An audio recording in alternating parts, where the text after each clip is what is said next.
Owens posted to her stories saying she spoke to a source that claims Ryan Reynolds is the problem. She said the tip came from someone who allegedly worked on the set and said lately everyone is bashing Blake Lively, but apparently the true villain of the saga is Ryan. And Ryan Reynolds, childhood teacher, reached out to me, and I wasn't going to share it, but I think I have to now because it's super interesting and compelling for those of us that are interested in the psychology of this couple. Candace Owens, the outspoken conservative commentator, has once again sparked controversy, this time targeting Ryan Reynolds, the beloved actor known for his humor and charm. The drama centers around a swirling legal battle involving Reynolds' wife, Blake Lively, and her It Ends With Us co-star Justin Baldoni. Allegations of misconduct, defamation lawsuits, and a potential smear campaign have turned this Hollywood affair into a media frenzy, providing plenty of fuel for pundits to dissect. Is alleging that everything started when Ryan Reynolds decided to stroll onto the movie set one day and review the dailies. This is an industry term for all the footage that they filmed for the day. And he also decided to take a look at the script, and between the two, something allegedly set him off. This person claims that the production assistants then overheard Ryan and Blake having an argument in her trailer. Ryan Reynolds started being on the set on a regular basis as if he were her chaperone, and that is when he started inserting himself into the actual production, including writing lines. And then she says the next part was alleged in their lawsuits that Ryan and Blake, perhaps in response to her husband's anger, began inserting themselves in the effort to change lines and change scenes. And of course, the allegation that Ryan Reynolds was making fun of Justin Baldoni in his movie when he played the character Nice Pool. And we did hear this, I believe, from Justin's lawsuit, but correct me if I'm wrong, but she also says that allegedly Ryan presented an ultimatum to WME, the biggest talent agency in Hollywood, whose client roster include everyone from Taylor Swift to Justin Bieber. Never one to hold back, Candace Owens has jumped on this scandal with her usual intensity, setting her sights squarely on Ryan Reynolds. But what exactly did Reynolds do to land himself in Owens' line of fire? Let's dive into the details of this celebrity storm. What I've done today for you guys, I've actually built out a timeline. I will share this on Instagram after the show because the timeline really makes it clear that something very much happened when Ryan Reynolds came home because of the SAG-AFTRA strike that took place in July of 2023. We will not be having our jobs taken away and giving to robots. So Ryan was away from home because Deadpool was filming in Canada and England. I know way too much about this. And Blake Lively was home because It Ends With Us was filming in New Jersey and she lives in New York. So that would have been like a cab ride back and forth. So they were away from each other at the beginning of this filming. No Balake here today. And in June of 2023, this is really important, things are so great between Justin and Blake. She invites him into her trailer while she was breastfeeding, okay? She's like pumping in my trailer. This is June 3rd. If you want to work out our line. So he's in there in her trailer and she is pumping. I shouldn't say breastfeeding, she's breast pumping in her trailer. And this is according to Justin's lawsuit, and he presented this evidence. So this is a fact, essentially. Nothing was wrong between Justin and Blake. You don't invite someone who sexually assaults you into your trailer alone. The saga unfolded in late 2024 when Blake Lively accused Justin Baldoni of misconduct on the set of their film, It Ends With Us. Lively alleged that Baldoni's behavior created a hostile work environment, pointing to inappropriate comments and unwanted physical advances. She claimed that several women were ready to testify about his actions during filming. In response, Baldoni dismissed the allegations as baseless hearsay from unnamed sources, insisting that his interactions on my set were entirely professional. Suddenly, just a few days after that, on June 14th, is when the Writers Guild of America begins picketing and they halt production. And Justin's lawsuit notes that it was during that lead up to the strike, the big strike, which happened in July 2023, that for the first time, Blake begins requesting to see the dailies. So it was an outrageous request, completely unorthodox, okay, for her as an actress and a producer to be requesting to see the dailies. So like, she's home now. So from this time in June until this strike ends, she is now home, but also Ryan Reynolds is home, okay? I don't know, I feel, and I obviously have no idea, but I feel Ryan said, get me all the dailies. Not saying like, send me the 3 edits or the 3 takes. She just wants the running. Do you know how much time it takes? Like, that's an editor's night. In retaliation, Baldoni filed a $400 million lawsuit against Blake Lively and her husband, Ryan Reynolds, accusing them of defamation and extortion. He claimed that the couple leveraged their celebrity status to ruin his reputation, orchestrating a smear campaign that reached major outlets like the New York Times. Baldoni's legal team argued that the couple had manipulated text messages and other communications to portray him negatively, which resulted in intense online harassment directed at his associates. Ryan Reynolds actually has a book that is published. It's not, he didn't write the book, but essentially, and this is some Comic-Con stuff, guys, like literally, like if you're deep into Marvel Universe or DC Universe, you may know about these things. I definitely did not know about these things, but they create these books essentially about all of the movies, and they're sort of these art books. This one's called Marvel Studios, Deadpool and Wolverine, the art of the movie. Essentially what that is, it's a gallery of never before seen artwork, which is the description, and exclusive lithographs and in-depth interviews with the creative team. And so they sit down with these characters and the people that created them, and they ask them questions. And I am scared. I am so scared. So I'm gonna read you directly what Ryan had to say when they sat down with him to discuss Enter Candace Owens, never one to miss an opportunity to insert herself into a high-profile controversy. Owens jumped on this Hollywood scandal, turning her focus squarely on Ryan Reynolds. During an episode of her show, Candace, she suggested that Reynolds should be deported back to Canada, labeling his alleged actions as high treason. Owens claimed to have received a tip from someone who worked on the set of It Ends With Us, alleging that Reynolds' insecurities led him to interfere with the film's production, ultimately playing a role in the ensuing legal fallout. recent filing, we can now see that Ryan was panicked in general about him being apart from Blake Lively, so much so that when they first communicated with one another, okay, so this is the first time that Ryan Reynolds and Justin Baldoni are speaking to one another, and they're exchanging text messages, and Justin Baldoni does this thing where he's just like so nice, and was like, he literally, to sum it up, because I'm not going to read Justin's entire text, he basically is like, I was nervous to even text you. I'm such a fan of you. Like, you're so great. You're amazing. Your wife's amazing. And then says this like really almost first day of middle school kind of thing, where he's like, all of this to say, I know I sound ridiculous, but like, I just really want to be friends with you. Like, he literally tells Ryan he wants to be friends with you. And I can just see Ryan sitting there like, yes, this is exactly what I want, a puppy to kick in the mouth. And you'll do what I say. So I'm going to show you these exchanges. This is Ryan Reynolds, Justin Baldoni. If you guys have not read through them, I recommend that you go on to the site to read it. He even extends like saying how wonderful Blake was because, you know, she was very nice to his wife, says that Blake sent the sweetest message to his wife. I mean, he's being so respectful, falling over himself to be respectful and to say like, hey, can we still be friends? And Ryan Reynolds then sends this text message. And he basically says, like, sorry for the delay. I've been writing. The girls are sick again. Whatever. It tells him essentially that he hit the jackpot with Blake Lively. She literally passes on every film and every filmmaker all the time. But the one thing I know, and I speak from a deep wellspring of experience here, having her in your court. Owens didn't stop there. She also took aim at Reynolds for allegedly mocking the legal dispute during the Saturday Night Live 50th anniversary special. In a segment where hosts Tina Fey and Amy Poehler asked Reynolds how he was doing, he responded with a quip. Great. Why? What have you heard? Owens saw this as a subtle dig at the ongoing legal drama, accusing Reynolds of using humor to deflect from serious allegations. She tweeted, "It's not okay that Hollywood actors are being used to ruthlessly bully and humiliate someone under the guise of Deadpool jokes. Ryan Reynolds is fine, but what if I showed up in a room full of Hollywood actors and made one more joke?" Ryan Reynolds is throwing down some alpha male, and by alpha male, I mean extremely beta male.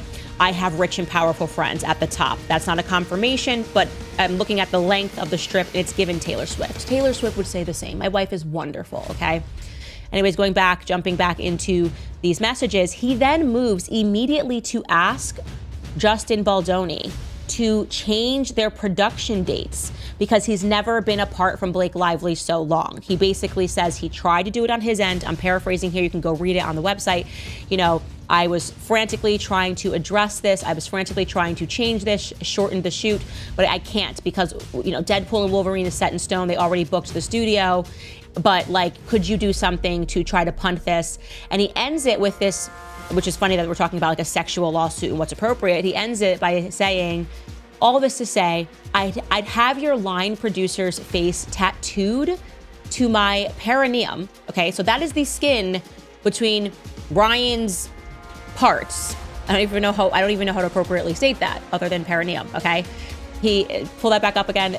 I would have your line producer's face tattooed to my perineum if he, she, or they can figure out how to start 2 weeks earlier.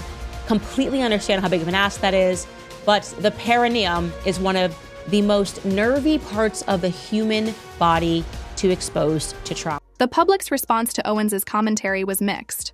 Some supported her critique, arguing that Hollywood often uses humor as a shield for toxic behavior. One user remarked, "Hollywood loves using humor as a shield for their toxic behavior. If you're going to bully, own it. Don't hide behind scripted jokes." However, others felt Owens was overstepping, inserting herself into a complex situation without having all the facts. As the legal battle continues, with a trial date set for March 2026, the public remains divided. Some view Lively's allegations as a brave stand against misconduct, while others see Baldoni as the target of a coordinated character assassination. Amidst it all, Ryan Reynolds finds himself caught not only in a legal battle, but also in the court of public opinion, where figures like Candace Owens hold considerable sway. Ryan Reynolds on the Enneagram is a psycho. That's what he is. He's just a psycho. His number is psycho. And we had suspected, just by piecing together everything, that he didn't want Blake Lively to be away from him. Remember, I built out the timeline and I worked through it, and I realized that, oh, this is interesting. Like, Ryan Reynolds is filming at the same time as Blake Lively. He's also doing his Wrexham football stuff, and they're basically apart. And I'm sure he popped back a few times, but for like 4 months scheduled to be apart in a different country. And yeah, I felt that Ryan was kicking up some dust because he didn't want to leave Blake Lively alone with Justin Baldoni because he's away in the UK. And then I was positing that perhaps when he got home, he was either reading her text messages, reading through the dailies, reading through the script, and he just decided, okay, you know what? This entire production needs to be halted. I don't trust my wife, okay?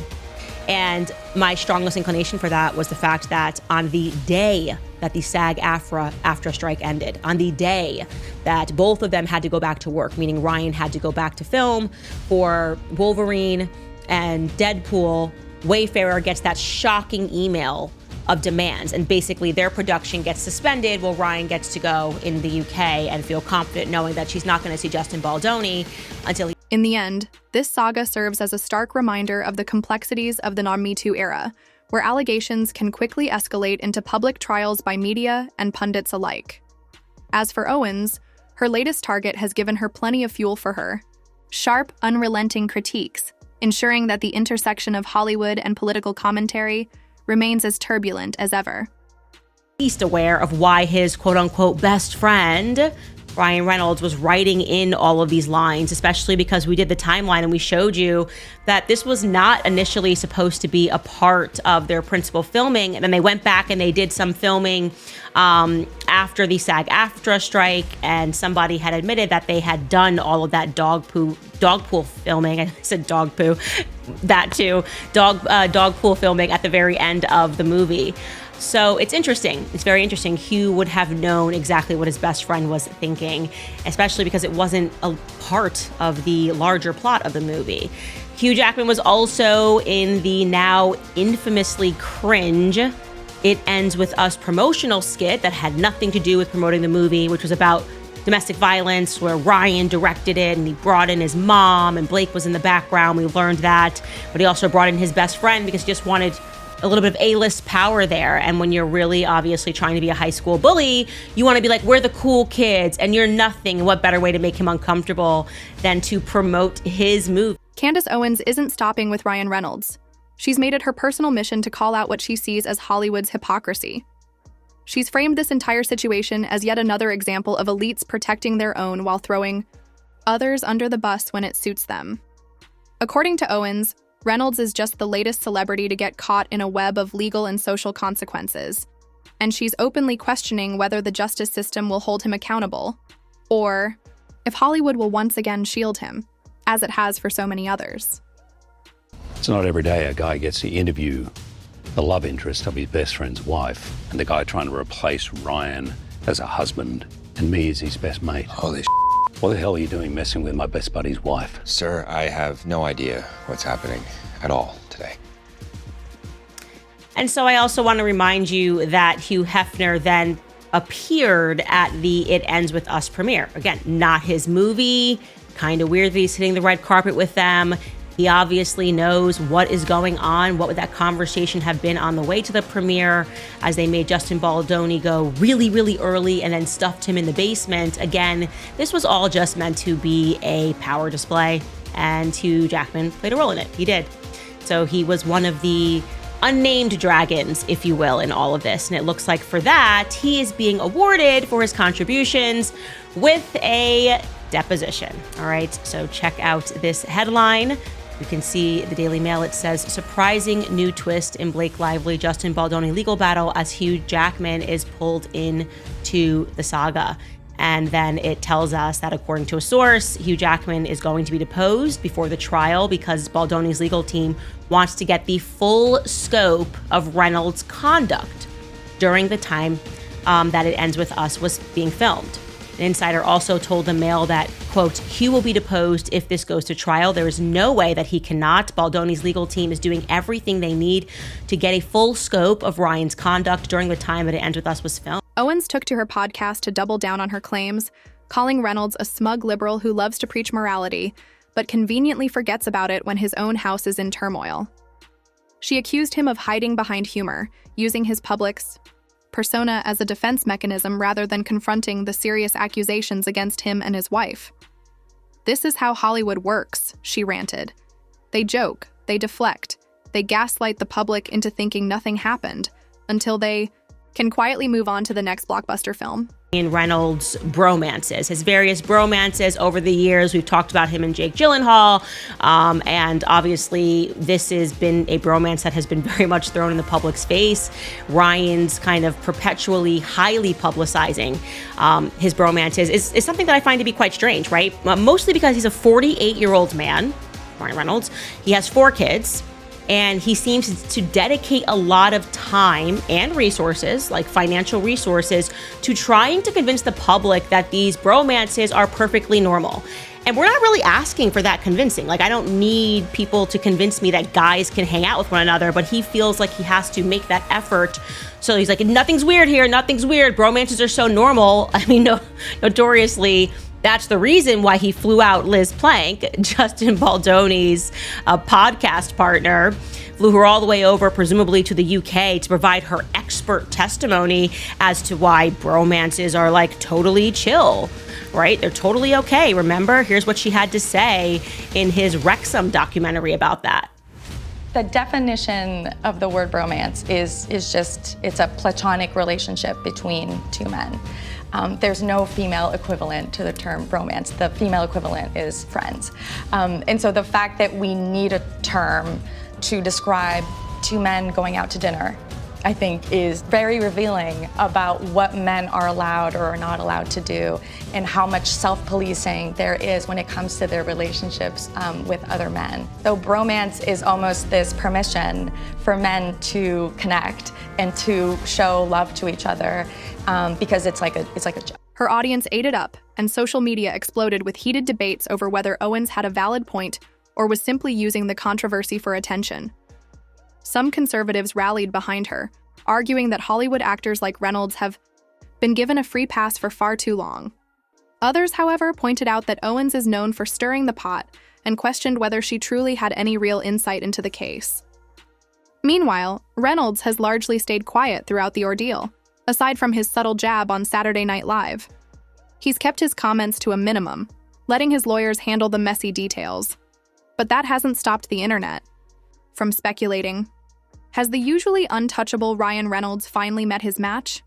Is this the beginning of a larger unraveling for one of Hollywood's most beloved figures? Or just another media circus that will fade once the next scandal takes center stage? Only time will tell, but one thing's for sure, Candace Owens isn't letting up anytime soon.